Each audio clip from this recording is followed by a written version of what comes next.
310. That's the number that showed up on my meter one Tuesday morning, and my feet were so cold I had 2 pairs of socks on and still couldn't feel the floor. I'm Robert. I'm 83. I carry my own groceries up from the car.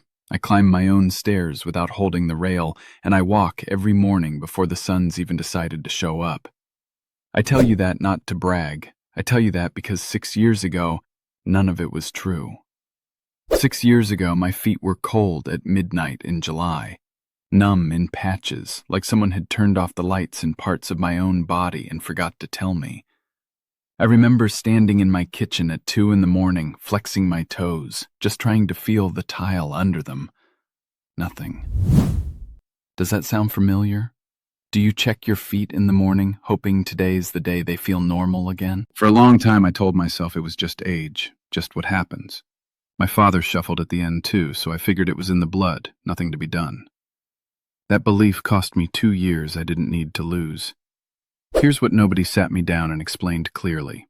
When your blood sugar runs high for a long stretch, not for a day, for years, it doesn't just sit there quietly in your bloodstream. It goes to work on the smallest, most delicate wiring in your body. The nerves in your feet are some of the longest in your body, and they're fed by the smallest blood vessels you have. High glucose damages both at once.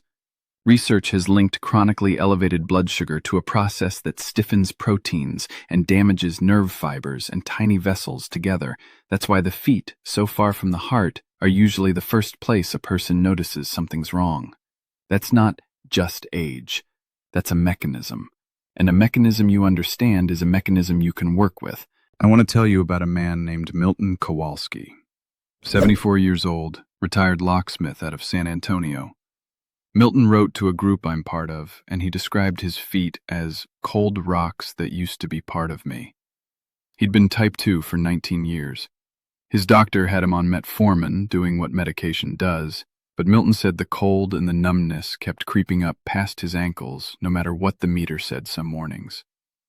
Some mornings I still go out before 6, when the street's empty and quiet, and I walk 2 miles just because I can. I like carrying my own bags in from the truck, both hands full, no complaints. At 83, that's not nothing. Here's the part that took me the longest to accept. Your doctor isn't hiding anything from you. He's not lying to you for money. I want to be very clear about that, because I've heard people say it and it does nobody any good. What's actually happening is simpler and sadder. The average visit with your doctor runs somewhere around 8 to 10 minutes. In that window, he has to check your labs, your blood pressure, your medications, ask about your other conditions, and get you out the door for the next patient. There isn't time in 8 minutes to sit down and explain how glucose damages a nerve fiber, or what you can be doing every single day between visits to protect the ones you still have working.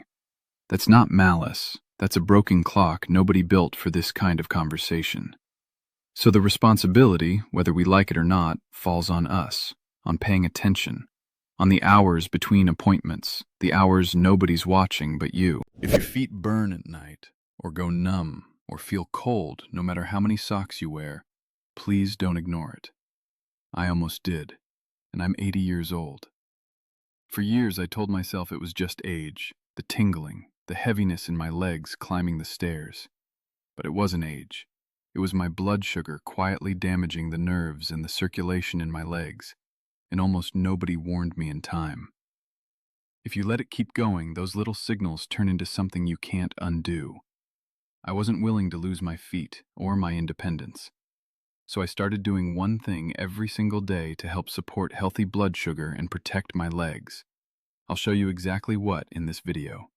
And if you want the simple support I personally use, there's a free presentation linked in the description below. I started digging into what actually happens biologically, not what sounded nice on a supplement bottle. And one thing kept surfacing over and over in research on blood sugar support: cinnamon. Real ground cinnamon, not the sugary cinnamon rolls, the spice itself. A study published in Diabetes Care in 2003, led by researcher Alam Khan, looked at people with type 2 diabetes who added cinnamon to their daily routine for 40 days.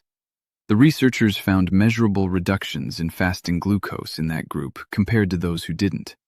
It's one study among a body of research, and I want to be honest with you, It's not a cure, and no serious study has ever claimed it replaces medication. But the mechanism makes sense. Certain compounds in cinnamon appear to interact with how your cells respond to insulin, helping glucose move out of the bloodstream a little more efficiently. For me, that meant a half teaspoon of ground Ceylon cinnamon stirred into my morning coffee or oatmeal. Not cinnamon capsules, not a shake, not anything expensive, something already in most kitchen cabinets or a few dollars at any grocery store.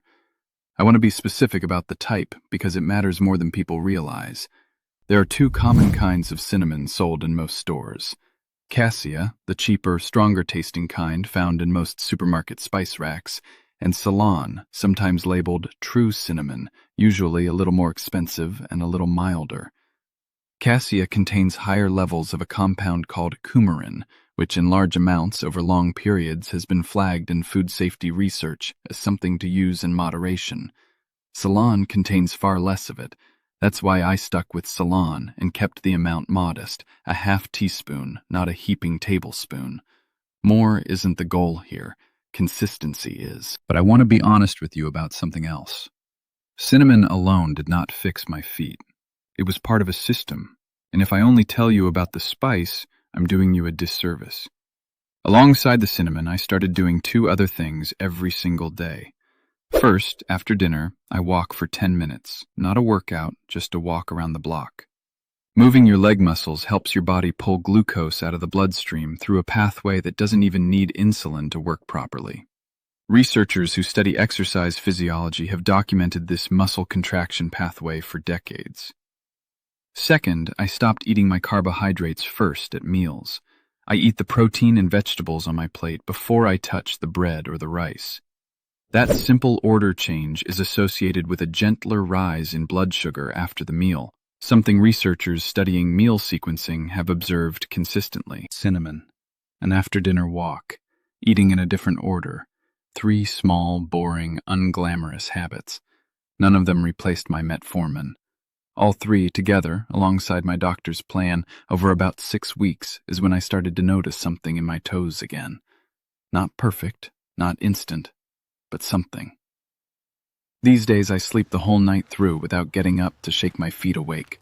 I go out and sit on the porch with the neighbors in the evening because my legs don't ache from standing all day the way they used to. Milton, the locksmith from San Antonio, told our group something similar after he tried a version of this same system alongside his own doctor's care. He said the cold in his feet went from always to some mornings, and that alone changed how he thought about the rest of his life. I share that as one man's experience, not as a promise for you. Everybody's body is different. Everybody's diabetes has its own history. I think about the people my age who stopped walking, who stopped seeing their friends because the walk to the car felt too far, or the fear of losing their footing kept them home. And I think about the ones who didn't stop, who paid close attention to the quiet hours between doctor visits and did something with them. What separated them wasn't luck. It was attention. I also want to say something about patience, because I think it gets left out of stories like this. 6 weeks isn't a magic number. It's simply when I personally started noticing something.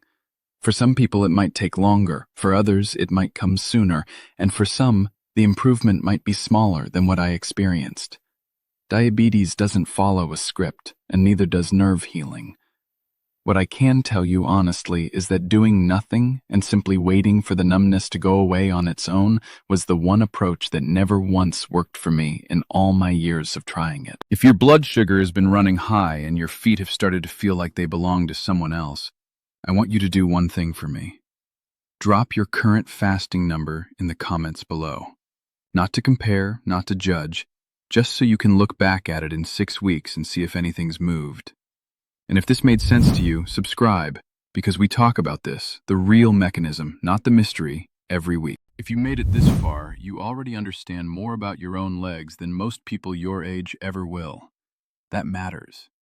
You know now that the burning, the numbness, the cold feet, they trace back to one thing: blood sugar slowly working against your nerves and circulation. And you know the goal isn't a miracle. It's protecting your ability to stand, to walk, to stay independent. That's why, alongside everything I showed you today, I use a simple daily support to help keep my blood sugar in a healthy range, so my legs keep carrying me where I want to go. I put the free presentation in the description below. Go watch it. And as always, keep working with your doctor. This supports your routine. It doesn't replace it.